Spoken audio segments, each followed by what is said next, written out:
السلام علیکم دوستوں، کیسے ہو آپ سب؟ میں ہوں عریج اور آپ ہیں میرے چینل عریج شاہ ناولز پہ۔ یاد ہے آپ سب کو پرسوں میں نے آپ سے کہا تھا کہ میری ایک خواہش ہے میرے دل میں، اگر پوری ہو جائے آپ کی دعاؤں سے تو بہت بڑی بات ہے۔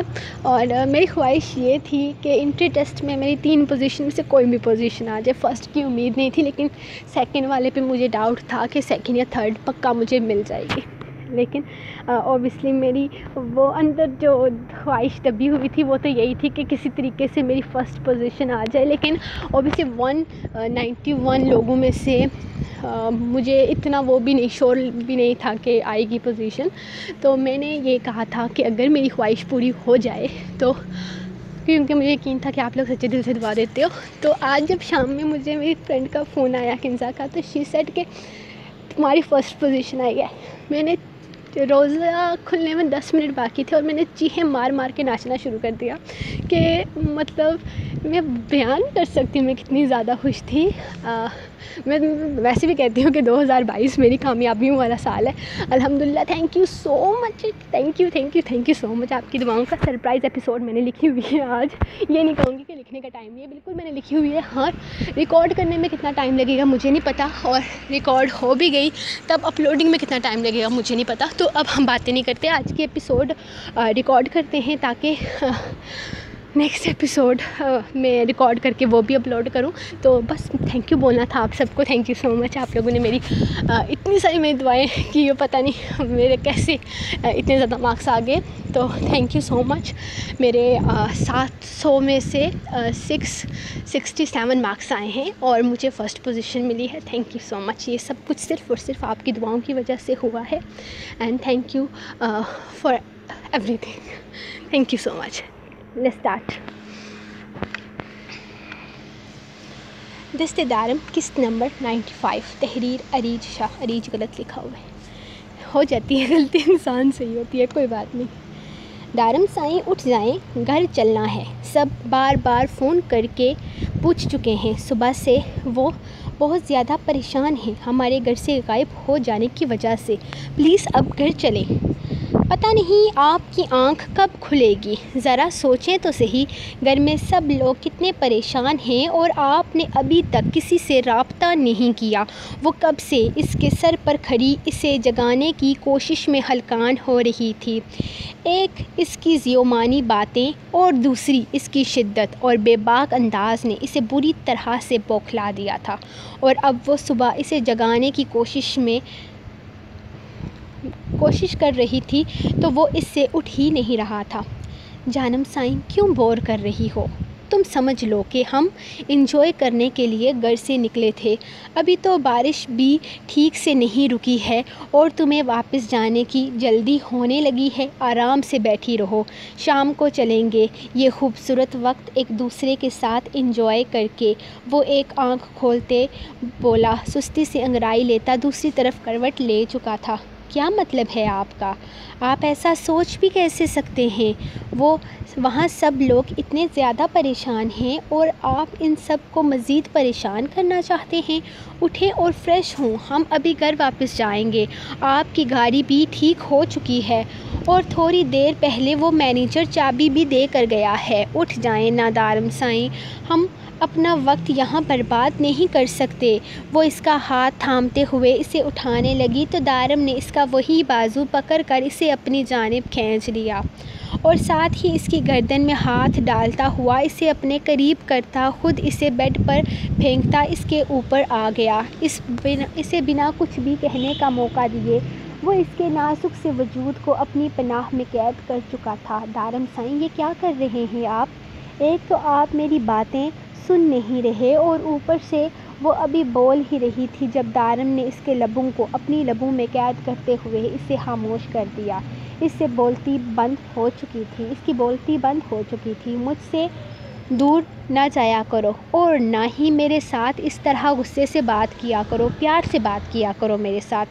تم پیار سے بات کرتی ہو تو مجھے بھی بہت پیار آتا ہے تم پر، اور پھر میں بھی تم سے کتنا پیار کرتا ہوں۔ وہ اس کی گردن پر جاں بجا اپنے لب رکھتے ہوئے اس انداز سے بولا کہ در کو ہنسی آنے لگی، اور اسے کیا کہہ رہی تھی وہ کون سی باتیں لے کر بیٹھ گیا تھا۔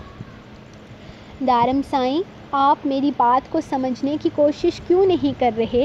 پلیز۔ اس نے پھر سے ایک ناکام کوشش کرتے ہوئے اس کے سینے پہ ہاتھ رکھے اسے خود سے دور کرنے کی کوشش کی تھی، لیکن دارم اس کے دونوں ہاتھوں کو اپنے ہاتھوں میں قید کرتا وہ اسے گلے سے لگاتے ہوئے اب بھی اپنی ہی کیے جا رہا تھا۔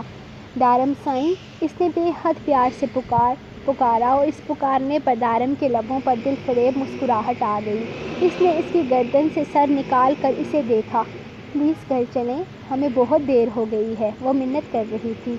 تو تم نے میرا موڈ خراب کرنے کا فیصلہ کر لیا ہے، وہ اسے گھورتے ہوئے بولا۔ در پھر سے ہنسی۔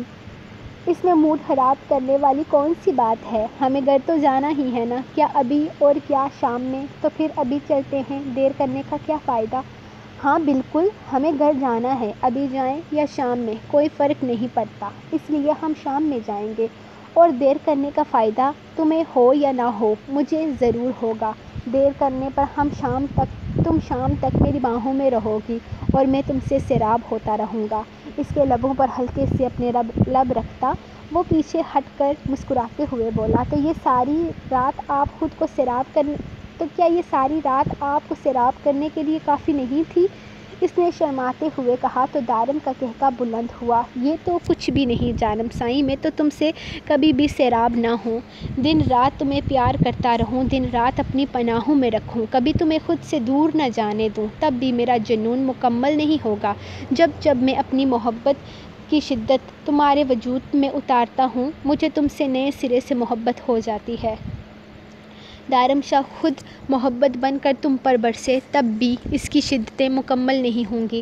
تم سمجھ نہیں سکتی تم دارم شاہ کے لیے کیا ہو۔ تم دارم شاہ کے لیے جنون ہو، عشق ہو، دیوانگی ہو، سب کچھ ہو، اور اس سب سے بڑھ کر تم دارم شاہ کی ہو، اور یہ چیز میرا سیر و خون بڑھا دیتی ہے، اسے زندگی جینے کی وجہ دیتی ہے، اسے خوش رہنے کی وجہ دیتی ہے۔ جب میں تمہیں اپنے ساتھ دیکھتا ہوں مجھے لگتا ہے میں مکمل ہو گیا ہوں، تم نے مجھے مکمل کر دیا ہے، میں تم سے بے انتہا محبت کرتا ہوں۔ دست دارم جانم سائیں، تم عشق ہو میرا، اس کے لبوں کو بے تابی سے چومتے وہ بولا۔ دست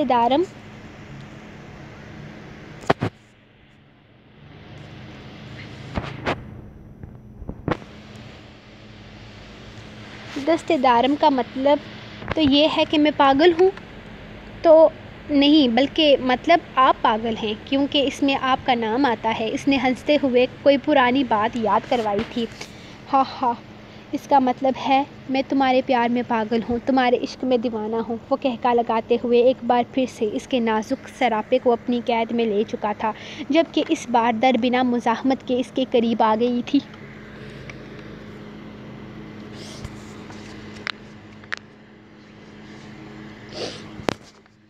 کیا بات ہے میڈم، آج تو آپ کی آنکھ کافی دیر سے کھلی ہے۔ اچھی لڑکیوں کا کام نہیں ہوتا 9:30 بجے جاگنا، اچھی لڑکیاں صبح سویرے اٹھتی ہیں، اپنا گھر سنوارتی ہیں۔ اسے شرماتے ہوئے کچن میں قدم رکھتے دیکھ زری شروع ہو گئی تھی۔ آج صبح سے نہ تو زاوش نیچے آئی تھی اور نہ ہی ساحر کام پر گیا تھا، اسے دال میں کچھ کالا لگ رہا تھا۔ سنان جب صبح اپنے کام کے لیے نکل رہا تھا وہ کافی دیر ناشتے کے دوران بھی ساحر کے آنے کا انتظار کرتا رہا۔ ہر روز تو وہ وقت پہ آ جاتا تھا، لیکن نہ جانے آج کیا بات ہوئی تھی وہ وقت پر نہ آ سکا۔ زرنیش نے سوچا کہ وہ اسے جگا کر لے آتی ہے، ہو سکتا ہے اس کی آنکھ نہ کھلی ہو، لیکن آگے سے سنان نے کہہ دیا کہ کوئی ضرورت نہیں ہے، جب اس کی آنکھ کھلے گی تو آ جائے گا، اور پھر وہ کام پر چلا گیا۔ جبکہ رات سے نور دارم بھی گھر پر نہیں تھے، لیکن سنان کو صبح اکیلے جاتے دیکھ اسے حیرت نہ ہوئی، لیکن پھر جب زاوش کمرے سے باہر نہ نکلی تو اسے دال میں کچھ کالا محسوس ہوا، اور اب دال میں کچھ کالا تو کیا، زاوش کو دیکھ کر اسے پوری کی پوری دال کالی محسوس ہونے لگی، جس کے چہرے پر شرم و حیا کی سرخی چھائی ہوئی تھی۔ وہ خوشبو میں نہائی اس وقت اتنی پیاری لگ رہی تھی کہ زرنیش ماشاء اللہ کہے بنا نہ رہ سکی۔ اس کا ماتھا چومتے ہوئے وہ اسے چھیڑنے والے انداز میں بولی۔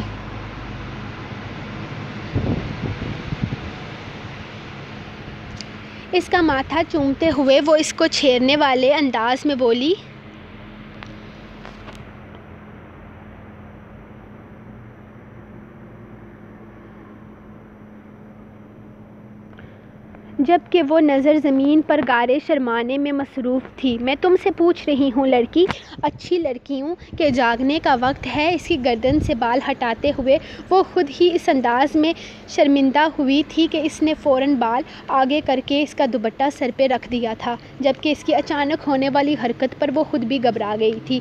بہت پیاری لگ رہی ہو، ایسے ہی ہنستی مسکراتی رہا کرو اور خاموش رہا کرو۔ جب ہنستی ہو، چپ رہتی ہو، تب کتنی سوبر محسوس ہوتی ہو۔ چھوڑو، میں بھی کیسی باتیں کر رہی ہوں، میری بہن ہے ہی عقل مند، تبھی تو کل رات عقل مندی کا مظاہرہ کیا ہے۔ اس کے گھورنے پر وہ بات بدلتے ہوئے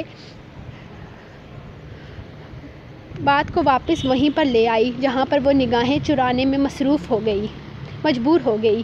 اچھا، آپ مجھے تنگ نہ کریں، مجھے میرے سائیں کے لیے ناشتہ بنانا ہے، وہ جلدی سے کہتی ناشتہ بنانے میں مصروف ہو گئی، جبکہ زرنیش اس کی نظر اتارتے ہوئے وہیں اس کے ساتھ اس کی مدد کرنے لگی، جبکہ دل ہی دل میں وہ اس کے لیے بے شمار دعائیں کر رہی تھی، اس کی ہنستی مسکراتی زندگی کو کسی کی نظر نہ لگے اور وہ یوں ہی ہمیشہ خوش رہے ساحر کے ساتھ۔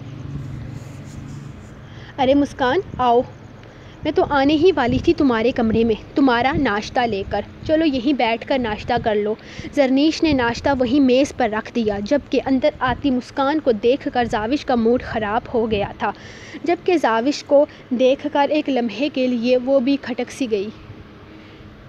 بہت لگ رہی تھی وہ، کچھ الگ تھا آج اس کے انداز میں۔ اسے دیکھ کر مسکان کو گھبراہٹ ہونے لگی۔ وہ خوبصورت تھی، بلکہ اسے اس خاندان کی سب سے خوبصورت لڑکی کہا جائے تو غلط نہیں ہوگا، لیکن آج اس کے چہرے پر خوبصورتی کے بعد اور بھی بہت سارے رنگ کھلے ہوئے تھے جس سے مسکان کو الجھن ہو رہی تھی۔ اسے عجیب سا ڈر محسوس ہو رہا تھا۔ وہ جب سے یہاں آئی تھی اسے ایک دن بھی زاوش اچھی نہ لگی۔ زاوش کی باتیں، اس کا انداز، اس کا بچپنا اور پھر ساحر شاہ کی بیوی ہونا اسے بہت برا لگتا تھا۔ اس نے ساحر کی شادی کو اپنی آنکھوں سے دیکھا تھا، اس کے لیے وہ دن بہت گھٹن بڑے تھے، لیکن وہ کچھ بھی کر نہیں سکی۔ اسے جس مقصد کے لیے یہاں بھیجا گیا تھا، اس میں ساحر شاہ کی شادی کو روکنا کہیں پر بھی شامل نہیں تھا۔ اس کی کوشش بھی تھی۔ ایک رات وہ ساحر کے قریب گئی تھی اس سے ملنے کے لیے، وہ کچن میں کھڑا تھا۔ وہ جاننا چاہتی تھی کہ زاوش اور ساحر کا رشتہ کس حد تک ہے، اور اس دن جب اس نے ساحر کو پیچھے سے اپنی باہوں میں قید کرنے کی کوشش کی تو ساحر کو پتہ چل گیا کہ وہ زاوش نہیں ہے۔ وہ پچھلے 1.5 مہینے سے اس گھر میں رہ رہی تھی۔ اس کا یہاں آنے کے پیچھے ایک مقصد تھا، اسے بھی ساحر شاہ سے اس لاکٹ کو حاصل کرنا تھا۔ اس نے بہت کوشش کی تھی اس کی غیر موجودگی میں اس لاکٹ کو حاصل کرنے کی، یہاں سے ہمیشہ کے لیے چلی جائے، تاکہ وہ ہمیشہ کے لیے یہاں سے چلی جائے، کیونکہ وہ اپنے احساسات کو سمجھ چکی تھی۔ وہ سمجھ چکی تھی کہ ساحر کے لیے اپنے دل و دماغ میں کس قسم کی فیلنگز آ چکی ہیں۔ اس گھر میں موجود کوئی بھی شخص نہیں جانتا تھا کہ سنان کو کس کھیل کے تحت استعمال کیا گیا ہے۔ وہ جانتا بھی نہیں تھا یہاں پر وہ کیا ہو رہا ہے۔ مردان خان کون تھا؟ وہ لاکٹ اس کے پاس کیسے آیا؟ کس طرح ساحر نے اس لاکٹ کی اہمیت کو سمجھا اور کیوں وہ لاکٹ اتنے وقت سے اس کے پاس رکھا ہوا تھا؟ مسکان کا مقصد صرف لاکٹ کو حاصل کرنا تھا، اور جس دن وہ اسے حاصل کر لیتی یہاں سے ہمیشہ کے لیے چلی جاتی، اگر اسے ساحر شاہ سے محبت نہ ہوتی۔ لیکن اب وہ خود اس کی محبت میں گرفتار ہو چکی تھی۔ وہ اسے کوئی نقصان نہیں پہنچانا چاہتی تھی، لیکن وہ مجبور تھی ایسا کرنے پر۔ اسے اس سے محبت تھی، لیکن وہ یہ بھی سمجھ چکی تھی کہ ساحر شاہ کی زندگی میں اس کا وجود بے معنی ہے، وہ اس کے لیے کوئی اہمیت نہیں رکھتی۔ اس لیے اس نے خود ہی ساحر شاہ سے دوری بنا لی تھی۔ وہ خود ہی اس سے دور رہتی تھی، کیونکہ اس دن والے انداز سے اسے اندازہ ہو گیا تھا کہ وہ اب اپنی فیلنگز کو سمجھ رہی ہے۔ وہ اپنی فیلنگز کسی پر ظاہر نہیں کرنا چاہتی، اسی لیے اس نے خود ہی ساحر شاہ سے دوری اختیار کر لی تھی۔ لیکن محبت سے دور رہنا آسان نہیں ہوتا۔ اتنا سب کچھ ہو جانے کے باوجود ساحر شاہ کو دیکھے بنا وہ نہیں رہ پاتی تھی، لیکن آج جیسے اس کا دل چھلنی ہو گیا تھا، اس کے دل کے 1000 ٹکڑے ہو گئے تھے۔ زاوش کو نئے روپ میں دیکھ کر، اسے یوں محبت کی مہک میں مہکتے دیکھ کر اس کا دل خون کے آنسو رونے لگا تھا۔ وہ تڑپ رہی تھی، اس کا دل تڑپ رہا تھا، لیکن وہ کچھ کچھ کر نہیں سکتی تھی۔ کاش وہ بتا پاتی کہ زاوش نے اس سے اس کا کیا چھینا ہے۔ کیا ہوا مسکان، میں کب سے تم سے بات کر رہی ہوں، بیٹھو آرام سے ناشتہ کر لو۔ زاوش کی تیسری بار آواز پر اس نے ایک نظر اس کو دیکھا۔ مجھے بھوک نہیں ہے۔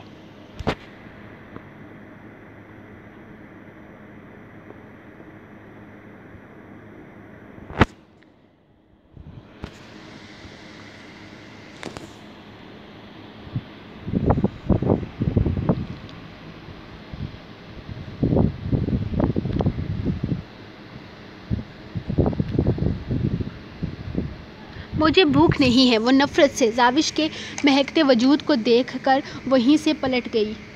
اس کے سارے جسم میں جیسے آگ جل رہی تھی۔ اسے لگ رہا تھا کہ وہ اپنا سب کچھ برباد کر چکی ہے۔ ساحر شاہ نے کب اس سے محبت کا وعدہ کیا تھا، کب اس کا دل چاہتا تھا اسے محبت کے خوبصورت خواب دکھانے تھے، کب اسے چاہا تھا، کب اسے محبت کے خوبصورت خواب دکھائے تھے، کب اسے کوئی وعدہ دیا تھا جس کے بھروسے وہ اس کے خواب دیکھتی، اسے اپنا تصور کرتی۔ لیکن یہ تو اس کا دل تھا جو اس سے محبت کرنے پر مجبور ہو گیا تھا۔ ساحر شاہ نے تو کبھی ایک نرم نگاہ بھی اس پر نہیں ڈالی تھی۔ اس کا تو اپنا دل بے ایمان ہو گیا تھا، اس پر تو اپنا دل اس کے ساتھ اس کی چاہ کرنے لگا تھا، لیکن وہ بھول گئی تھی کہ وہ کبھی اس کا تھا ہی نہیں۔ وہ ہمیشہ سے اسی کا تھا جس کا وجود ساحر شاہ کے نام سے مہک رہا تھا۔ اس کے سامنے کھڑی لڑکی اپنی نہیں بلکہ ساحر شاہ کی مہک میں مہک رہی تھی۔ کیا وہ اس سے جلن محسوس کر رہی تھی؟ اس نے کمرے میں آنے کے بعد اس نے اپنے آپ کو اپنا چہرہ آئینے میں دیکھا۔ اس کے چہرے پر سفیدی پھیلی ہوئی تھی۔ وہ خوبصورت تھی، بے حد خوبصورت تھی، لیکن اس خوبصورتی کو کبھی ساحر شاہ نے دیکھا تک نہیں تھا، بلکہ کبھی دیکھنا پسند ہی نہیں کیا تھا۔ وہ جل اٹھی تھی، ہاں اس کے دل میں جلن کی آگ لگ گئی تھی۔ اس وقت اسے کسی سے نفرت محسوس ہو رہی تھی تو صرف اور صرف زاوش ساحر شاہ سے۔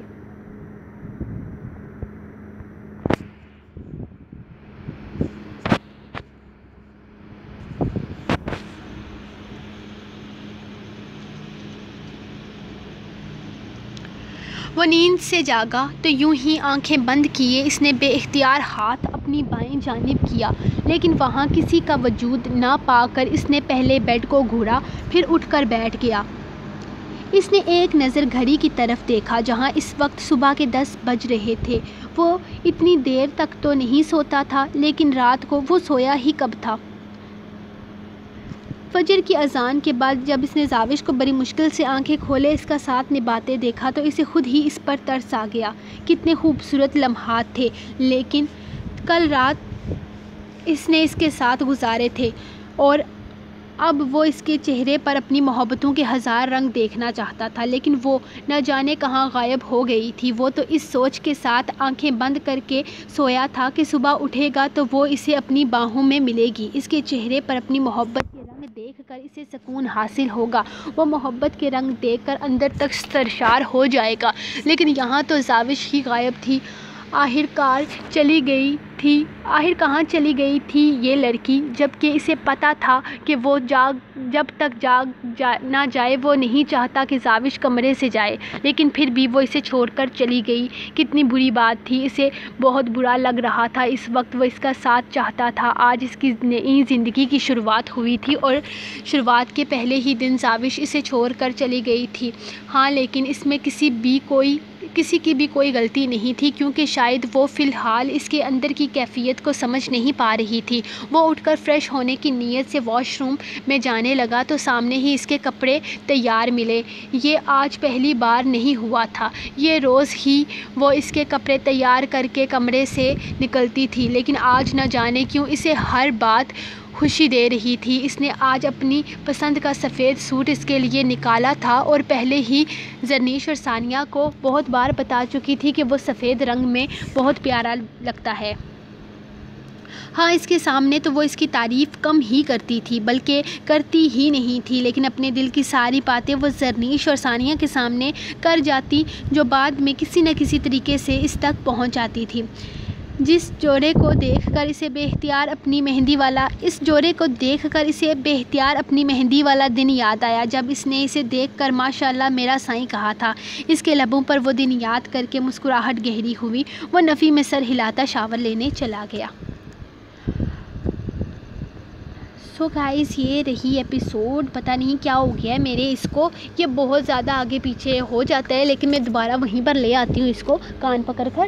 تو آپ کو ایپیسوڈ کیسی لگی ضرور بتائیے گا۔ میں پوری کوشش کروں گی ایپیسوڈ دینے کی، کیونکہ میں نے لکھ کر رکھی ہوئی ہے، صرف پروف ریڈنگ اور ریکارڈنگ ہی رہتی ہے۔ پروف ریڈنگ کا مطلب یہ نہیں ہوتا کہ بالکل کلیئر میں فیس بک پر دینے کی کوشش کرتی ہوں، اور یہ ہے کہ آپ لوگ اس کو ریڈ کرو، تب تک میں دوسری کا کوئی انتظام کرتی ہوں۔ کوشش یہی رہے گی کہ 12 بجے سے پہلے کر لوں۔ آپ لوگ بھی دعا کرو کہ میں 12 بجے سے پہلے کامیاب ہو جاؤں اپنے اس مشن میں۔ تو انشاءاللہ ملتے ہیں آپ کو 12 بجے سے پہلے۔ اللہ حافظ۔